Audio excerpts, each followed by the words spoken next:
పూజ చేసుకోవడానికి పువ్వులు తమలపాకులు కోయడానికి వెళ్ళినప్పుడు ఒక డిఫరెంట్గా తమలపాకు అయితే కనిపించింది. అది మనం చేత్తో లీవ్ గీస్తాం కదా, అదే షేప్లో ఉంది. చూడగానే నాకు భలే నచ్చింది.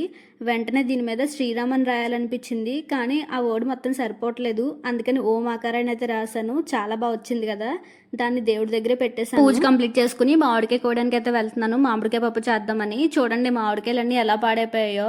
ఇవేదో పెద్ద ముగ్గిపోతాయి, తినేద్దామని చాలా ఆశపడ్డాను. మొగ్గకుండానే కుళ్ళు. మంచి మామిడికాయని అయితే కోసి తెచ్చేసుకున్నాను. సీజన్ స్టార్ట్ అయిన దగ్గర నుంచి ఫస్ట్ టైం అనమాట మామిడికాయ పప్పు చేసుకోవడం. అదేంటి చెట్టు పక్కనే ఉంది కదా, ఫస్ట్ టైం ఏంటి అని అనుకుంటున్నారా? అవునండి, ఫస్ట్ టైమే. కుక్కర్ అయితే పనిచేయట్లేదు. ఒకసారి ట్రై చేద్దాము ఏమవుతుందో చూద్దామని చెప్పేసి ఫస్ట్ అయితే పప్పే ఉడకబెట్టుకున్నాను. ఆ తర్వాత మామిడికాయ ముక్కలు వేసుకుని మళ్ళీ ఉడకబెట్టాను. పప్పు అయితే బాగానే ఉడికింది. లాస్ట్ లో నేను బూడిద గుమ్మడికాయ ఉడియాలు అయితే ఫ్రై చేస్తున్నాను. ఇవి నేను ఊరి నుంచి తెచ్చుకున్నమాట. పప్పు తిని తిని బోర్ కొట్టింది. ఇంకా చాలా రోజుల తర్వాత మామిడికాయ పప్పు తిన్నామేమో ప్రాణం లేసి వచ్చిందిరా బాబు. వీడియో నచ్చితే లైక్ చేయండి, అలానే ఛానల్ని సబ్స్క్రైబ్ చేసుకోండి.